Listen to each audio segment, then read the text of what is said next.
MTV muidugi on Cannibal protokoll, see on tema enda.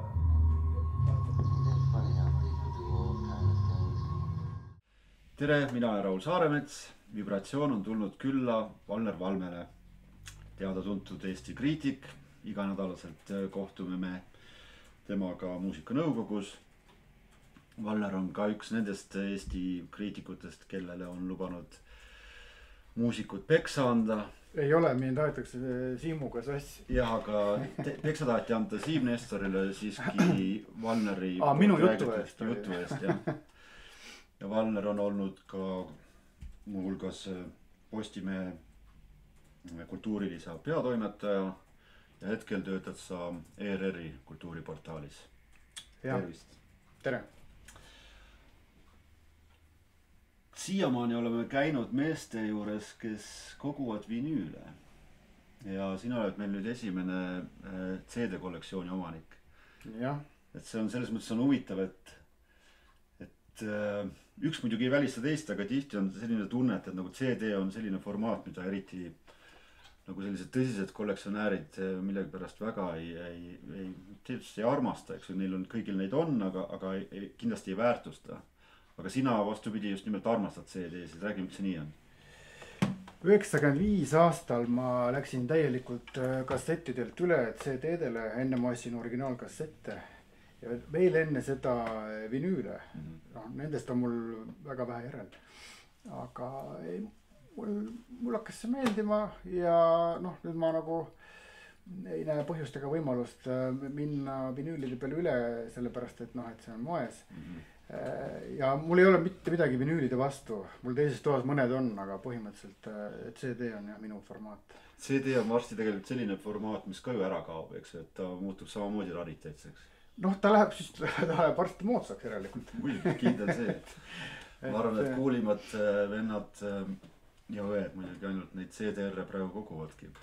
Mäletad sa, millal sa oma esimese CD ostsid ja mis see oli? See oli 90ndate päris algul ja see oli Public Image Limitedi teine album. Okay. Ja see oli Raekoja platsi mingist plaadipoest, mis muidugi on juba 20 aastat kinni vist.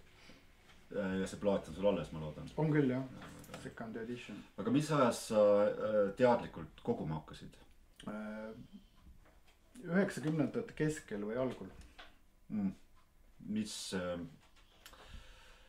Ma usun jah, et see oli nagu muusikahuvi, aga kas sul oli ka kedagi, kes sulle nagu juhtnööre andis või mismoodi see alguse sai? Tegelikult alguse sai see 40 aastat tagasi, ma hakkasin päris väikse lapsena, ütleme isa vinüülikogu kõrvalt hakkasin kuulama ja tal oli hunnika linte ja lindistatud kassette ja siis ma hakkasin päris mingi umbes esimeses klassis 70ndate keskel hakkasin ise lindistama raadiost ja siis tekkisid juba lindistusstuudiod ja siis ma hakkasin vinüüli ostma mingil hetkel.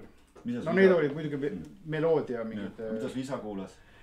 Isa kuulas, Beatleid, lääne poppi, ka Eesti asju, mida saada oli. Tollal oli mingisugune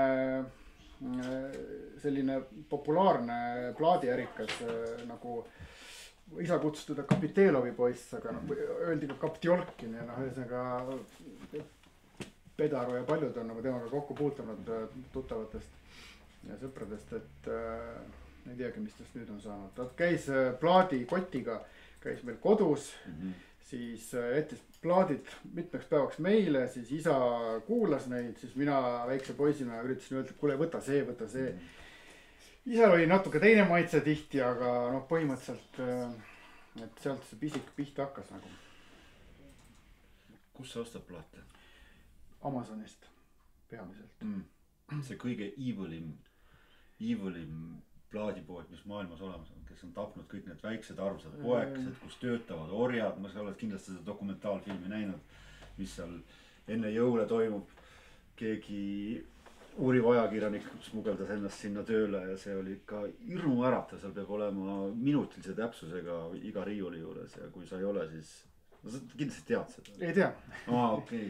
Ma ostan kasutatud plaate Amazonist, ma ostan need, kes on ütleme Amazoni alla koondunud eraldi väikemüüjad, et ta on tegelikult tänapäeval, ta ei ole ju mingi noh, üks mingi sihuke suur müüja, vaid see on lihtsalt sajad ja sajad väikemüüjad on seal all.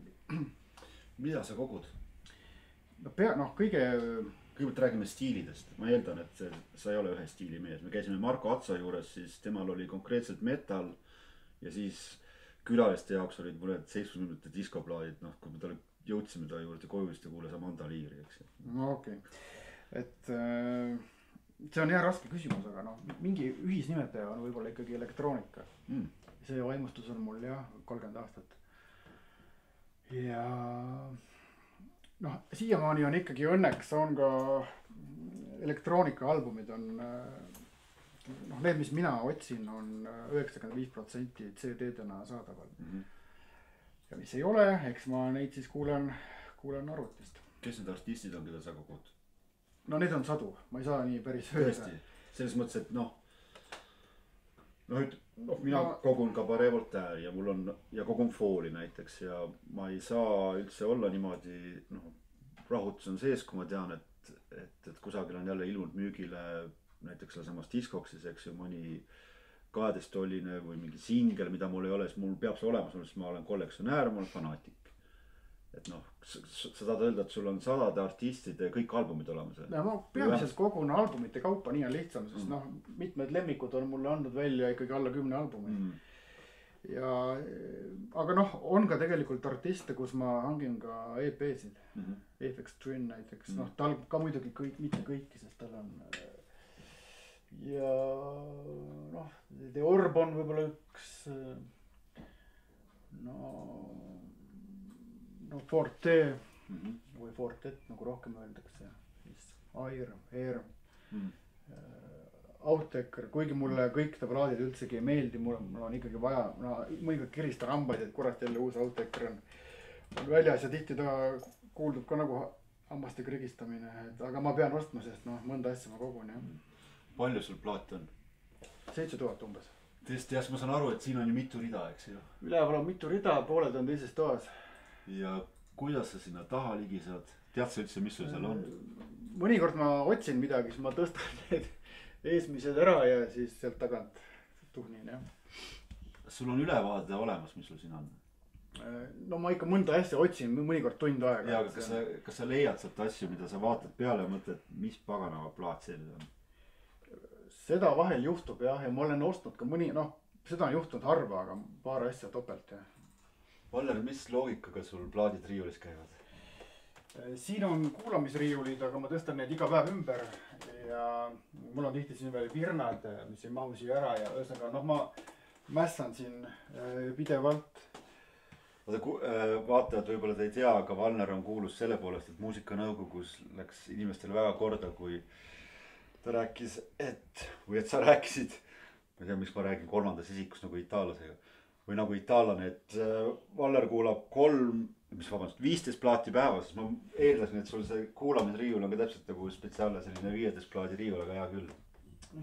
Toll nali siia vahepeale.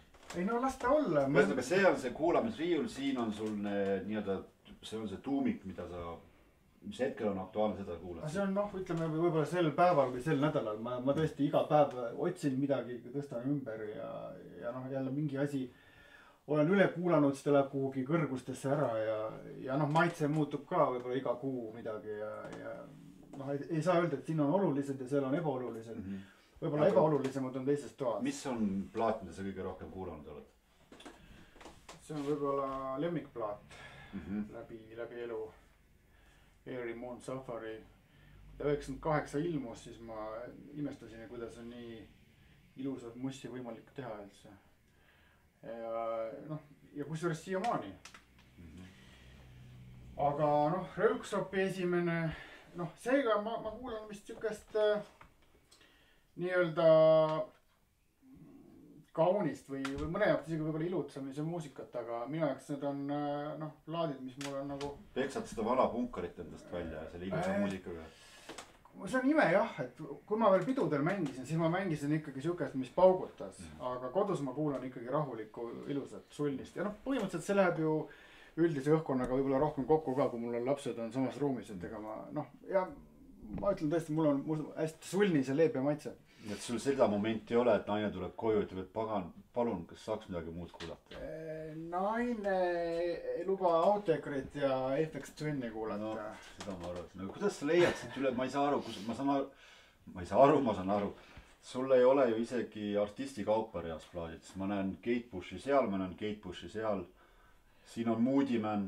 Kõrval Moody Man ei ole, ma kujutan ette, et see ei ole su ainuke Moody Mani plaat, et... Mul on kõik Moody Manid, seda ma usun, et sul on kõik Moody Man. Kuidas sa nad üles leiad? Nad on, Moody Manid ikkagi üldiselt ei liigu ära. Nad on kuskil siin. Kui ma nagu hoolega otsin, siis... No ma leian, see näe siin. On küll, jah. Et selles mõttes ma neid kuulan ikkagi suht tihti. Mis on see osakond, mida sa... vaatad, ei tahagi katsuda enam. Mis stiili muusika seal on?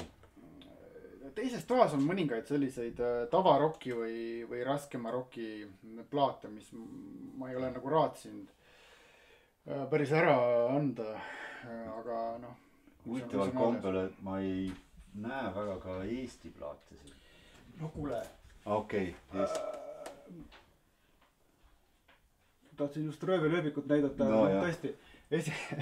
Ei, mul on. On mõned Eesti plaasid? Ei, noh, Eesti plaatidega on tihti niimoodi, ma kuulan need, kui nad on minu jaoks üldse olulised, ma kuulan nad tulles niivõrd ära, et ma panen nad kuhugi kõrvale, et ma ei taha tükk aega näha. Mis su kõige rariteetsem CD on? Ma arvan, et võibolla mingi Basic Channeli või Chain Reactioni Metal Carbis CD, aga noh, esimese pilguga. Kuule, aga oled sa Discogsist ka vaadanud oma CD-de hindu? Noh, on, ütleme sellised, mis on mingi 40-50 tuuris ja on ka selliseid, mida ma ei ole suutnud osta, sest selle hind on Amazonis ja ka mujal ikkagi mingi 50 naela näiteks. Nagu näiteks 808 State New Build on ilgelt kõrgustesse tõusnud, ma ei ostnud seda õigel ajal ära ja nüüd on nagu... Sa praegu tead, mis su kõige kallim plaat on? Umbes arvad, et see Chain Reaction näiteks? Ja ma arvan küll, kuigi siin on, noh, ütleme 80-ndatest, 90-ndatest on ikkagi siukseid elektroonika või tantsumuisa plaate, mida enam ei tehta juurde, mida ei liigu, noh kasvõi see kuradi Kyle Cole Geraldi Black Secret Technology, noh ma ei tea, mis ta... Selle plaadiga on niimoodi, et see on minu üks lemmikalbumeid läbi aegade ja mul on isegi kassett ostetud. Rääkimata 2 variandist CD-st ja 2 erinevast vinüülist ja ma üldiselt kui oma nende suurte eeskujude või lemmikutega kokku saanud, siis ei ole kunagi tunnet, et peaks autogrammi võtma. Tundub kuidagi piinlik ja nõme.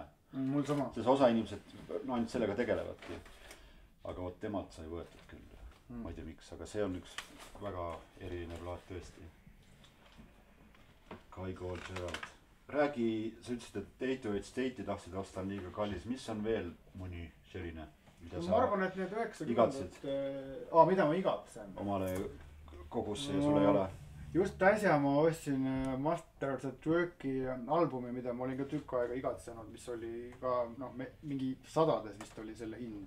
Ja siis ma sattusin mingil hetkel peale, keegi müüs ja üldiselt kasutatud plaate ma jälgin ja sealt saab nagu varitseda mingit sootsaid hetki, kui keegi müüb. Neid müüakse ju üks korraga, keegi mujalt maailmast ostab selle ära. Et Cabaret Voltaire mul on puudu paar tükki. Listen Up on jube kalliks läinud, see on mul puudu. Kuigi see on kogumik, aga vajalik ikkagi. Aga ma näen, et sa oled siin eeltööd teinud, et tõmmanud välja oma läbi aegade lemmikplaadid ja top 10 ja siis nad enam-vähem kattuvad ka selle meie tavalise rubriigiga, et need ümbrised, mis sul on enim meeldinud. Vaataks neid ka. Nii, mis see on? Rõuksop Melody AM, esimene Rõuksop, nende parim. Täiesti imelise soundiga elektroonika.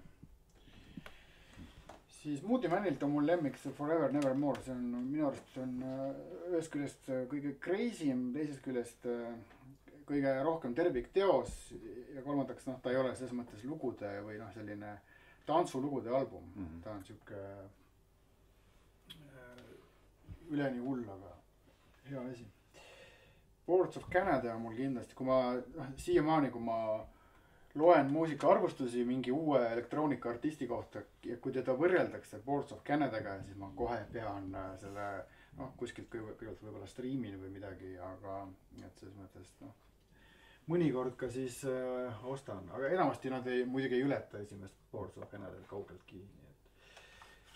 Carl Craig on mul kah üks eluaegne lemmik, see on tema parim kindlasti, Inner Sound Orchestra, täiesti müstiline, kosmiline, põhimõtteliselt selle, mis muusikastiil see on, sellest võiks kirjutada raamatu.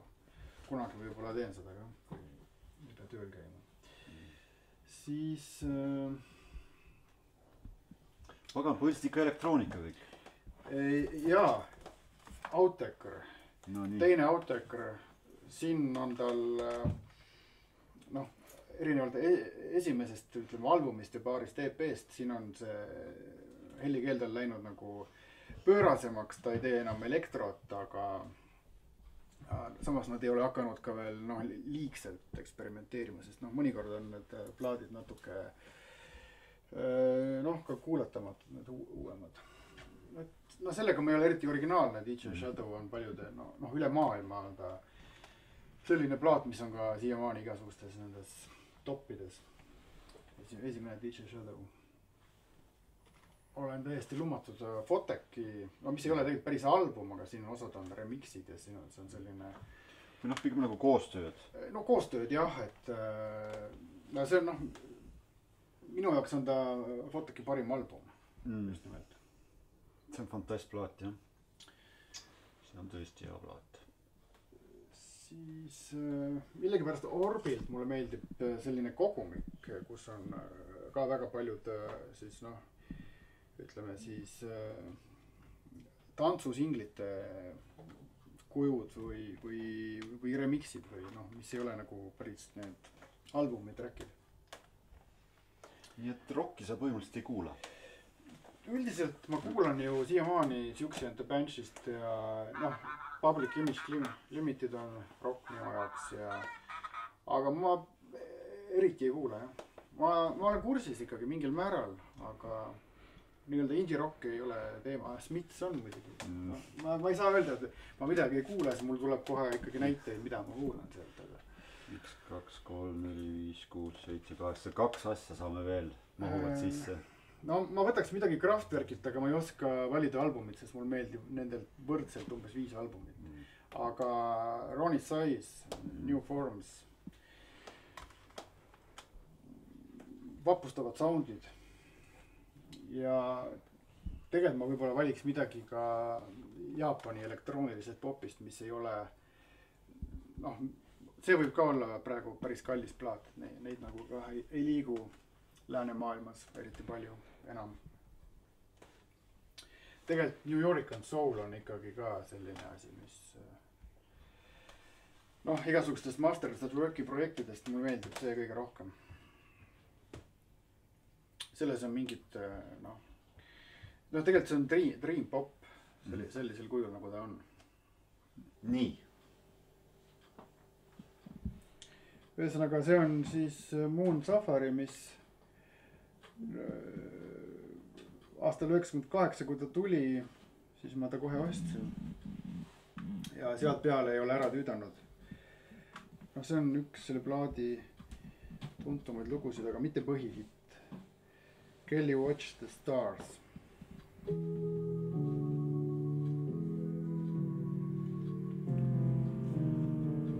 Jah, peale ka pane kõvemaks. Mäletan, et kui see tuli, siis minu jaoks oli see liiga magus kõik. Ma arvan, et umbes 3/4 kohta minu plaadikogust enamik inimesi ütleb, et see on liiga magus. Aga mulle meeldib ilusate helisevate soundidega elektroonika ja selline syndisoundid ja suhteliselt selline sädelev, sillerdav, magus, ilus. elektrooniline muusika.